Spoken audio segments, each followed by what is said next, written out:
இந்த 5 வாக்குறுதிகளும் தேர்தல் அறிக்கையிலே இடம் பெறுகிறது.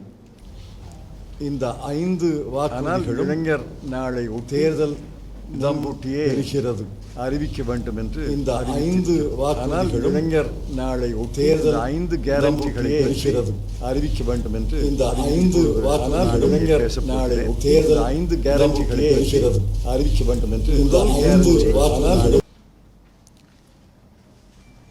இன்று வேலையில்லாமை கோர தாண்டவம் ஆடிக்கொண்டிருக்கிறது.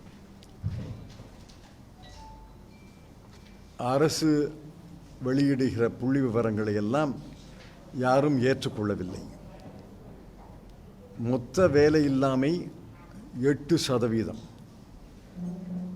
பட்டதாரிகள் மத்தியிலே, பட்டம் பெற்றவர்கள் மத்தியிலே வேலையில்லாமை 42%. அது பல உதாரணங்களை சொல்ல முடியும். அதையெல்லாம் இப்பொழுது சொல்ல வேண்டிய அவசியமில்லை. இந்த வேலையில்லாமையை போக்குவதற்கு முதல் வழி மத்திய அரசிலே இருக்கக்கூடிய காலி இடங்களை நிரப்புவது. மத்திய அரசினுடைய நிறுவனங்கள், மத்திய அரசினுடைய கட்டுப்பாட்டிலே இருக்கக்கூடிய கல்வி நிலையங்கள், மத்திய பல்கலைக்கழகங்கள், மத்திய அரசினுடைய பொதுத்துறை, மத்திய அரசினுடைய மருத்துவமனைகள், இவையெல்லாம் நீங்கள் சேர்த்து பார்த்தீங்கன்னா 30 லட்சம் காலி இடங்கள் இருக்கின்றன. 30 லட்சம். இந்த 30 லட்சம் இடங்களையும் பூர்த்தி செய்யலாம், பூர்த்தி செய்ய வேண்டும். இவை அனுமதிக்கப்பட்ட பதவிகள். ஆக எங்களுடைய முதல் கேரண்டி, காங்கிரஸ் கட்சியின் தலைமையிலே அரசு அமைந்தால் முதல் கேரண்டி 30 லட்சம் காலி இடங்களையும் பூர்த்தி செய்வோம். அடுத்த கேரண்டி, இரண்டாவது கேரண்டி,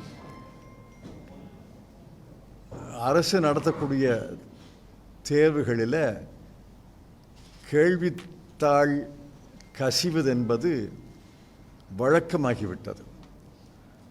உத்தரப்பிரதேச மாநிலத்திலே மட்டும் கடந்த 10-15 நாட்களிலே 2 கேள்வித்தாள்கள் கசிந்திருக்கின்றன. முதலில் போலீஸ் கான்ஸ்டபிள் தேர்வு, அதில் ஏறத்தாழ 48 லட்சம் விண்ணப்பதாரர்கள் அந்த தேர்வை எழுதினார்கள். 2 நாட்கள் கழித்து கேள்வித்தாள் கசிந்து விட்டது என்று அதை ரத்து செய்தார்கள். எத்தனை செவு, எவ்வளவு அலைச்சல், எவ்வளவு துன்பம், எவ்வளவு மனச்சோர்வு, அந்த குடும்பங்கள்லாம் எந்த அளவுக்கு சீரழிக்கப்பட்டிருக்கின்றன என்பதை சிந்தித்து பார்க்க வேண்டும். அடுத்தது ரெவ்யூ ஆஃபீஸர்னு ஒரு பதவி. அந்த ரெவ்யூ ஆஃபீஸர் பதவிக்கு 10 லட்சம் பேர் விண்ணப்பதாரர்கள், அதையும் ரத்து செய்தாங்க. இதையெல்லாம் தடுக்க முடியும், தடுக்க வேண்டும். ஆக காங்கிரஸ் தலைமையிலே ஆட்சி அமைந்தால் புதிய சட்டத்தை நிறைவேற்றி, இந்த பாரதிய ஜனதா கட்சி ஒரு சட்டத்தை நிறைவேற்றி பிப்ரவரி மாதம் 12ஆம் தேதி அமலுக்கு கொண்டாந்தாங்க. அது வலிமை இல்லாத, உப்புச்சப்பில்லாத சட்டம். நாங்கள் புதிய சட்டம் கொண்டு வருவோம். கேள்வித்தாள் கசிந்தால் அந்த குற்றவாளிகளை அடையாளம் கண்டு விரைவு நீதிமன்றங்களில், ஃபாஸ்ட் ட்ராக் கோர்ட்டில் அவர்களுக்கு தண்டனையை பெற்றுத் தருவோம்.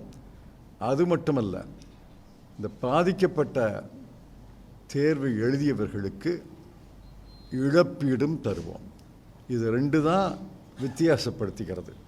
இன்றைக்கி இருக்கிற பல்லில்லாத, உப்புச்சப்பில்லாத சட்டத்துக்கும் எங்களுடைய யோசனைக்கும் எங்களுடைய கேரண்டிக்கும் வித்தியாசம் என்னவென்றால், ஃபாஸ்ட் ட்ராக் கோர்ட்டில் அவர்களை தண்டிப்போம். பாதிக்கப்பட்ட தேர்வு எழுதியவர்களுக்கு இழப்பீடு தருவோம். மூணாவது guarantee right to apprenticeship act. இன்னைக்கு ஒரு அப்ரெண்டிஸ்ஷிப் ஆக்ட் இருக்கு, பயிற்சியாளர்கள் சட்டம் இருக்கு.